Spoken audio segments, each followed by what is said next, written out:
Hi. This second half of Chapter 6 starts off with building a universal shift register. So it's showing you the first application of flip-flops, but there's a bunch of sub-goals here.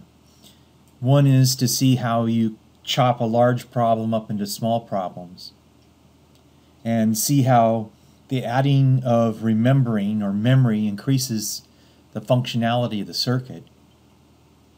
But the bigger goals are to sense something really significant changing in our circuits. It's the difference between a chair and a car in mechanical engineering.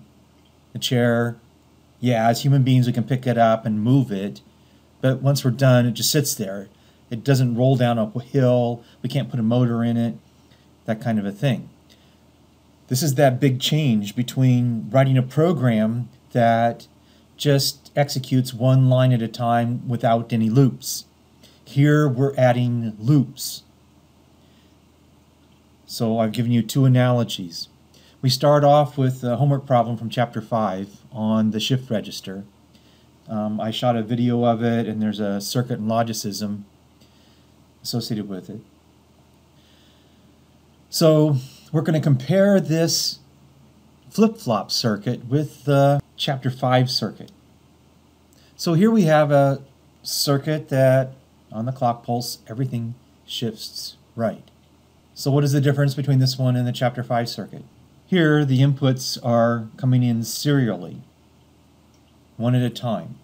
The Chapter 5 homework problem, Chapter 5 had parallel output and parallel input. Well, here we can see it doing parallel output. We just pull the contents of the flip-flops out.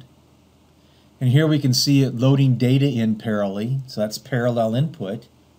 Now if you remember, the Chapter 5 circuit could shift right once, shift right twice, or shift left. And shift left just once. Here, our circuit can shift right 3 times, 4 times, 5 times, 6 times. Left 1 time, 2 times, 3 times, 4 times, 5 times. And here's the final circuit and logicism. Now, if you load this logicism file in and start playing with all the subcircuits and see how I've designed it, you can see how I've chopped it up into smaller pieces. This is the first piece right here. I just used the mux, straight out of logicism. And this circuit right here becomes these 4. So this circuit's duplicated 4 times. We call these modules. So this circuit right here, it turns into 4 modules. And then I attach to the 4 modules 4 of the D flip-flops. And then I organize this circuit so I can package it like this. Play with that logicism file and see how I have it organized. This is a field programmable gate array, and we're programming it with the virtual hardware definition language. The stuff in purple here is part of that language. If we had other lines like this, they'd all be operating in parallel, not sequential like a programming language. What causes these to be executed in sequence is this process.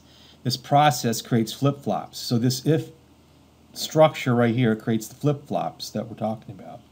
So what we're doing is we're seeing the evolution of the if command, or the while, when, the for, next, the if, case, whatever looping construct that you've ever stumbled across in a programming language. What you can see is the sequential programming language evolving into the looping constructs here.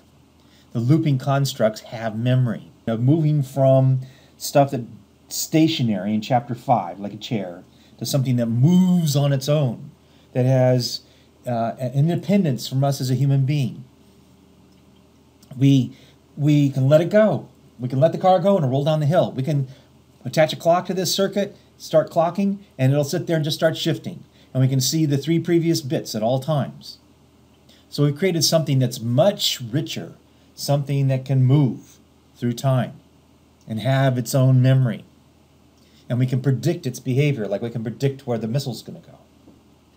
So what we want to do is create circuits that have no inputs, that sit there and just draw pretty patterns in the LEDs. I'm going to show you a video now of a circuit done on an Arduino in the Arduino programming language with if commands that just draws pretty patterns on the LEDs.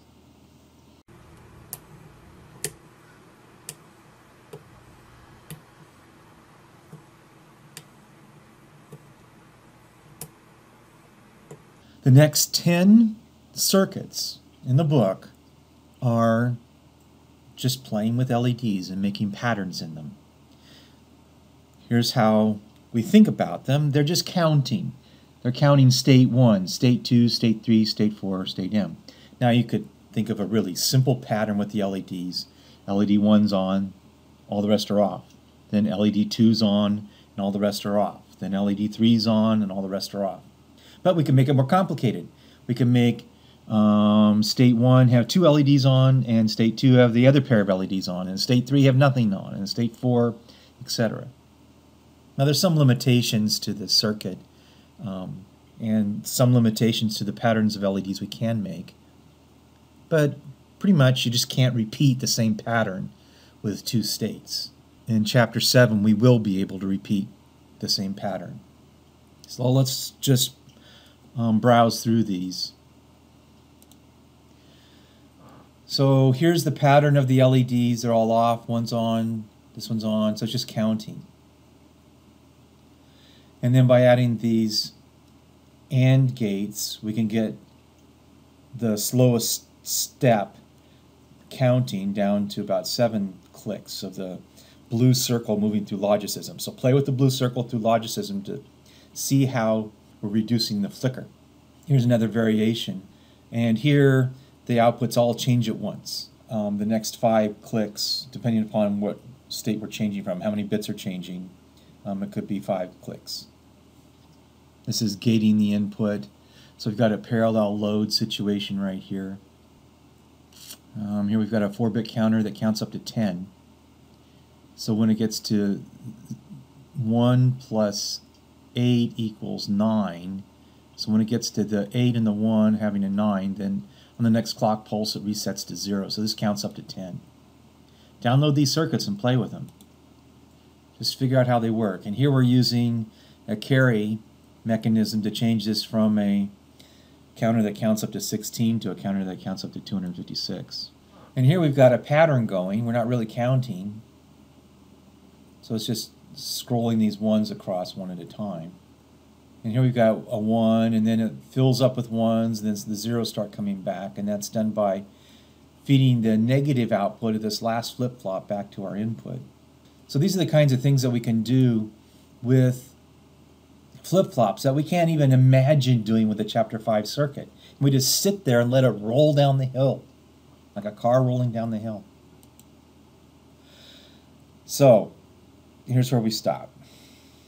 How do we design these things? I just showed you 10 circuits. You can look at a bunch of circuits at night. This is Don Lancaster's TTL cookbook, and it's basically something you read at night, and it has all, different patterns that engineers have come up with. I'm sure it's not all of them, but it's basically you look at what other people have done. How do we do something new ourselves? How do we do something new for the first time? How do we understand the process of designing these circuits and use it to extend into the world of more complicated circuits? That's the question. How does the brain work? An excitation table is best pictured by this diagram right here. If you looked at all the circuits we've built so far, we've had the flip-flops in a column right here on the right, and then we've had a bunch of AND and OR gates here on the left. AND and the OR gates basically create signals or information that's fed into the flip-flops. So what's coming through here are J and K, or what's coming through here is D, or what's coming through here is T, or S and R. Let's go back real quick and look at one of those. Right here, you can see here are all ANDs and OR gates.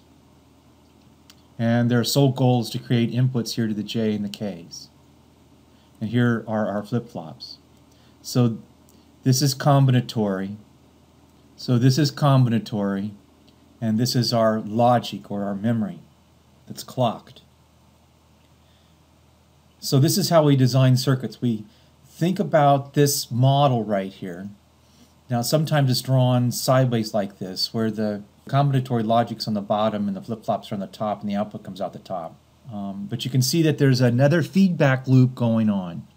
So what we're doing is we're beginning to take the feedback that created memory right here in the first place. We're taking that memory and we're feeding it back again, And now we're beginning to talk about how we design this process. So we're using this fundamental feedback in here, the guts of the flip-flops. Think back to how we build an SR flip-flop. And we're basically making our own custom flip-flop right here. Our own custom module right here. So how do we begin? How do we begin talking about this? Well, what we want to do is build an excitation table, and that's what we're going to start off doing next. It's a lot like a truth table. This is what we were looking at in the first half of chapter 6. We were saying that an SR remembers. So we called this the remembering state. We called this the reset state. We called this the set state, and we called this the toggle state. We're not really going to deal with SR flip-flops. They are used just as a starting point to get the discussion going of the D and the JK and the T. The D flip-flops are so easy that the excitation table is easily created from the transition table, which we'll see in chapter 7. So because it's so easy, we're going to focus our attention down here on the J and the K and the T. So what we're doing is we're taking what was formerly one row right here. These two rows were one row in the previous slide. And this one row had Q here. So it was as if we had done a variable linear cardinal map. We'd taken these two rows and collapsed them into one row. We'd taken these two rows right here and collapsed them into one row, where the output was just 0. And we took the output of these two rows, which is 1, and then we took this one, which is the exact opposite of Q, and called it Q bar. This is the toggle row. So this was the remembering row, this was the reset row, this was the set row, and this was the toggling row. And we've done that for a specific purpose. You can see we did the same thing with the T flip-flop right here. So here's what we were looking at for the JK flip-flop. You can see that J, K, and Q become the inputs, and Q plus becomes the outputs. But this doesn't make any sense because Q is the output memory of the flip-flop. So this whole truth table really doesn't make a lot of sense. So what we have to do is we have to interpret it in terms of this diagram. Because what we're going to do is we're going to take the outputs of our current flip-flops and manipulate them with our Chapter 5 combinatory logic circuits into creating new J's and K's for our flip-flops. So we're going to look at the output of our current memory and manipulate it into J and K's to set up our flip-flops. And then on the clock beat, so what causes this column Q plus to be evaluated is the clock. What causes J and K to be created, given a Q, is nothing. It's just continuously computed. There is no clock. It's combinatory. So when Q changes, J and K automatically change. But the clock doesn't look at them until the clock ticks. So these J and K's right here end up set up, and then they're looked at right here when the clock ticks, and that creates a new Q, and that Q comes around and comes back into here. So as soon as this Q plus is created, it becomes the current Q, and the J's and the K's get ready for the next clock tick. So this is all one big circle right here. Now what's interesting is we have this Q, we want to generate that Q. We have this Q, you want to generate this Q. We have this Q, you want to generate that Q. You have this Q, you want to generate that Q. And what we can see is that there's a pattern. It's easier to talk about than it is to discuss, but this is the pattern right here. This is how we take our Q's and generate our JK's. This is the design process. This is not a function of the circuit. So this is the Q we have, and we want to go to a current Q. So we could just go to a remembering, or we could go to what? A reset. So this row right here and this row right here, both will give us the same result. You can see that in both rows, J is a 0, but K can change its mind. So J is a 0 and K can be anything, any value. Same thing's true. So let's pick a row where we want to go from a 0 to a 1. Okay, here's a 0 to a 1. This is a set. Or what we could do is a toggle. If we can do a set or a toggle, then J is a 1 and K can be anything, right? So from a 0 to 1, J is a 1 and K can be anything. And the same thing's true over here, going from 1 to 0 to 1 to 1. This is the combinatory circuit right here. And then this is the clocked flip-flop circuit right here. And combining those two, we can create a design system for creating the combinatory circuit that feeds our flip-flops. So let's say we want to design this mod 6 counter, and it does sort of random things. Multiple bits are changing. From here to here, 2 bits are changing. From here to here, 2 bits are changing. 1 bit are changing, and then it starts over again. So this is our desired output of this circuit. We just want to turn it on, and it happens. Okay, so here's our desired output right here. Now what we want to do is we want to create a logical network. This is a combinatory network, so this blue box and this blue box are the same thing. You can see now the inputs are coming in on this side. They're not coming in on this side of the blue box, but these Q's, all these Q's and Q bars are what are coming in here. That's what's available to our combinatory circuit. And we want to design this so that when we hit the clock, you go from this row to this row to this row to this row to this row to this row, and then start over again. This row to this row. So it's like counting. So I took this logical network and I moved it vertical. Here's what we want.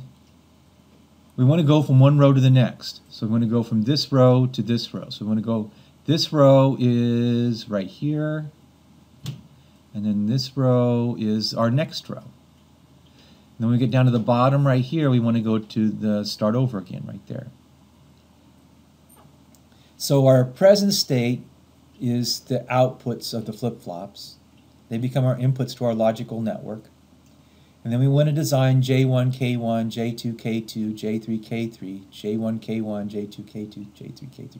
We want to choose a combinatory network for each of these that creates the necessary changes in these flip-flops on the next clock pulse.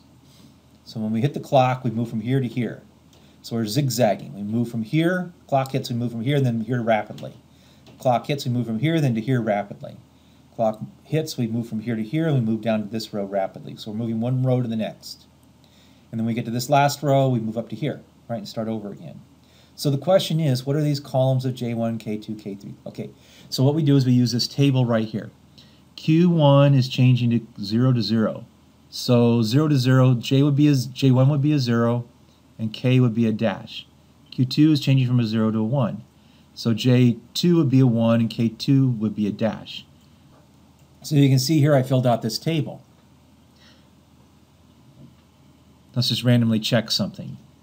Okay, we've got Q2 going from a 1 to a 0.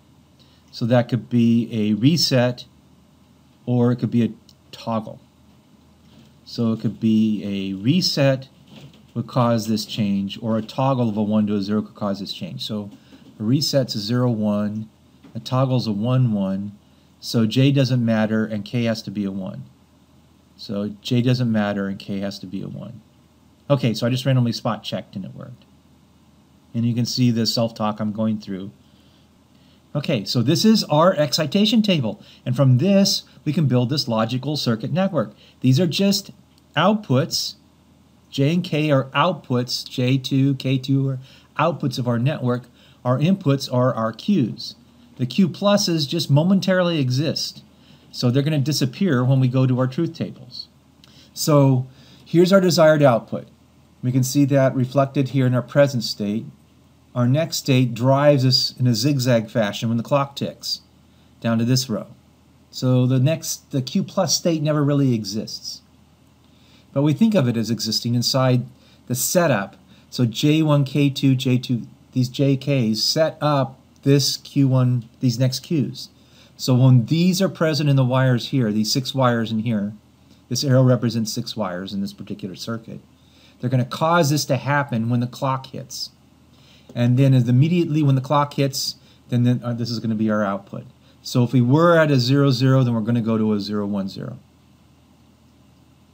So I'm trying to put all the excitation table. This is the excitation table right here. Present state, next state, flip-flop inputs.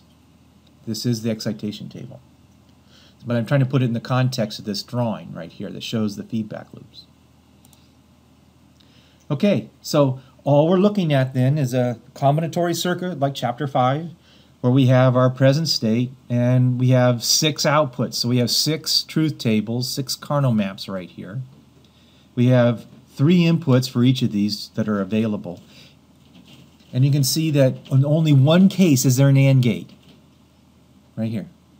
All other times we could draw, in this 2x4 Carnot map, we could draw a party of 4, which results in no combinatory logic at all. Just one J1 is combining Q2 and Q3's outputs. That's it, to create that pattern. So we're taking our present state Q, feeding it in. These are the outputs of our current flip-flops. Feeding it into the circuits we're designing, and they're going to produce J1, K1, J2, K3 right here in this next state line. So these are the 6 wires containing these guys right here. So this is what the circuit looks like, and you can play with it. Here's the one AND gate combining the output of Q3 and Q2 to create this J. The one AND gate combining Q2 and Q3 to create that J1 right here. So this is our combinatory circuit right here. This whole block's right here. And these are our JKs, and this is our final output right here. Let's play with the circuit. Now we don't have to do this with a JK flip-flop. We can do it with a D flip-flop. We can do it with a T flip-flop. So here we're doing it with a D flip-flop. If Q1's a 0 and Q2's a 0, then our D has to be a 0. Q2's a 0 and the next Q's a 1. Then we want to change its value, so we make our D2 a 1. So you can see in all cases the D is a copy of the Q1, Q2, Q3 plus. But we still have to create a combinatory circuit for our D flip-flops. Instead of having 6 wires here, we just have 3. But you can see each one is a more complicated circuit. This is why JKs are often used. They result in a cheaper, faster, less energy, easier to troubleshoot circuit. The T's, yeah, you got to think about it a little bit. Okay, so here we don't want to toggle. Here we do want to toggle. Here we don't want to toggle. Here we don't want to toggle. Here we don't want to toggle. And here we do want to toggle. So that's the way you think about it, building this. And then you can build, and sometimes the T flip-flop is simpler than a JK, most of the time it's not. So in a way, these counters that we've been playing with in this application section of chapter 6 have been self-correcting. So if we power on, and these flip-flops randomly power on, remembering randomly 1 right here and a 1 and a 0, then the clock hits, it's going to go to here, and it's just going to pick up and go around in its circle. But there's 2 states that aren't mentioned in here. 1, 0, 0. 1, 0, 0 doesn't exist. And 1, 1, 1 doesn't exist. They turn into these don't cares inside the truth table.